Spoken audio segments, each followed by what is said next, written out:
Today we're making something so unbelievably delicious, but so super easy. So simple with all the flavors of summer. That's right, we're making a Sbriciolata alle Pesche, a peaches and cream Sbriciolata. It's like a crumb cake and a pie in one. Oh, it's so good and so easy. You're gonna love it. Yes, please. For a full copy of today's recipe, check us out on Facebook at Poppy's Cucina, or wait till the end of the video. You're gonna find it right there. So what are we waiting for? Let's get this cake started. Oh yeah.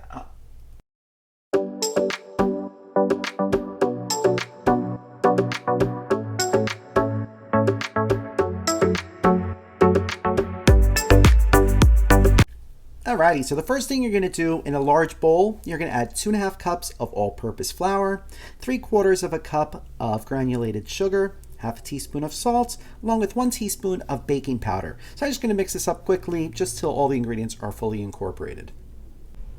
And then we're going to add 2 large eggs, 1 teaspoon of pure vanilla extract, and then 11 tablespoons, just about 2/3 of a cup of unsalted butter that I kept cold and I cubed up. All right, so now comes the fun part. We're gonna mix that up. You could definitely use a food processor for this, but I mean, because of the eggs, I feel like you don't get a good mix using the food processor, so I'm gonna get my hands in there. Oh, this is gonna be fun. So we're gonna mix, like squish this together, mix it all up, till it almost looks like a gravelly sand. Just like that. So you'll see there's some big crumbs, some little crumbs. That was fun. So now, because the butter got really soft, we want to make sure the butter firms up again. So we're going to cover this up and pop it in the fridge for about 20-30 minutes. Just so, like I said, so the butter firms up again. All right, so while we're waiting for this to chill, we're going to prep our filling. So in this medium-sized bowl, I have 8 ounces of mascarpone. I know I usually use ricotta for the sbriciolata, but I really wanted more of a custard for this one with the peaches. So it's more like a peaches and cream. Yum! So I left the mascarpone at room temperature for about an hour or two because you really want to make sure it's soft. So to the mascarpone, I added half a cup of powdered sugar, 1 tablespoon of cornstarch, 1 large egg, and 1 teaspoon of almond extract. So I'm just going to cream this together to have a nice smooth and creamy mixture. Just like that. See, it already looks like a custard. Oh, it's going to be so good. Then lastly, we're going to prep our peaches. You're going to need about 2.5 cups. You can absolutely use canned or jarred peaches if you want. Just make sure you strain it well.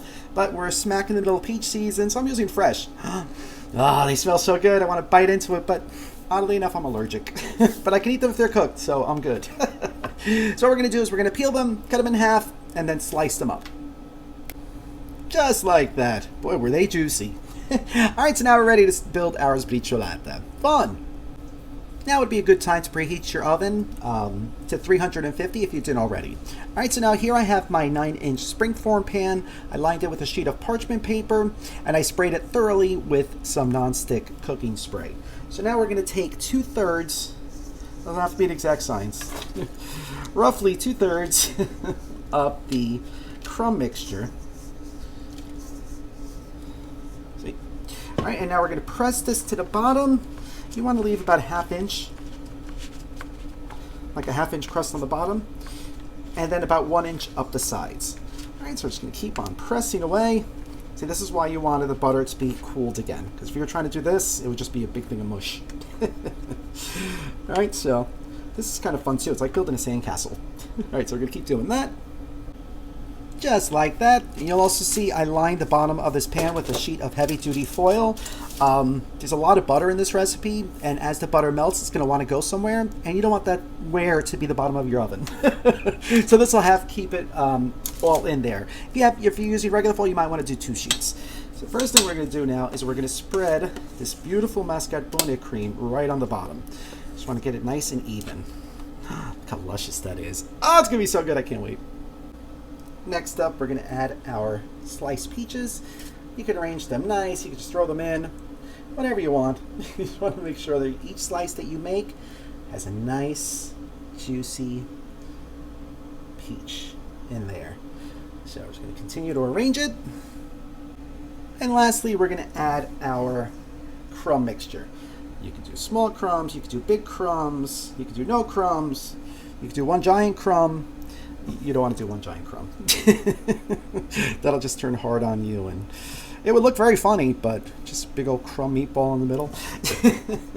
So we're going to continue to spread this all on top of these beautiful juicy peaches. You see what's happening already? Amazing! Just like that. And now it's ready for the oven. So into the preheated 350-degree oven, it's going to go for about 40-45 minutes. You're going to see the crumb on top should get a nice golden brown to it. You see some bubbling happening with the peaches in there. Oh, it's going to be so good. And it cooks quick. Awesome. So into the oven it's going to go. I can't wait. So 44 minutes later, I pulled it out of the oven. Look at that nice browning on it. Oh, you can still see the peaches peeking through. Oh, it looks so good and it smells amazing. But we're going to allow it to cool because it's still really hot. So we're going to allow it to cool in the pan for an hour, pop it out, and then let it cool for another hour before we slice it up and give it a try. But, oh, it's going to be tough. It's going to be tough, I'm telling you. Buon appetito.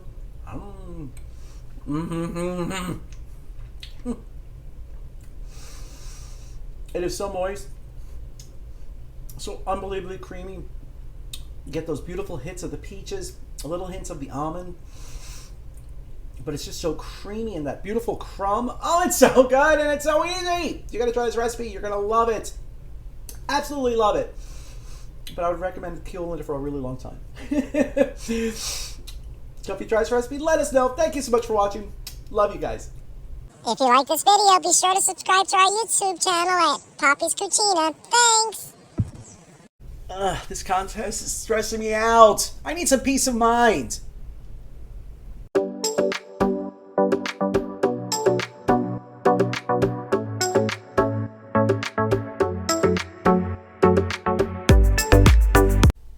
Alrighty, so for today's peach of mind, boy do I need that.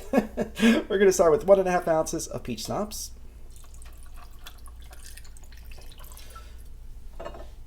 1 ounce of whiskey.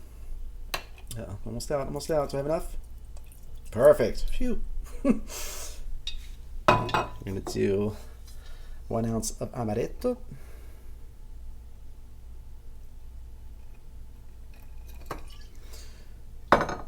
1 ounce of lime juice, and then 1.5 ounces of sour mix. I'm gonna give this a good shaky, and we pour. Let's see. Ooh, that looks pretty. Kind of peachy. Let's give it a try. Oh yeah. Salute.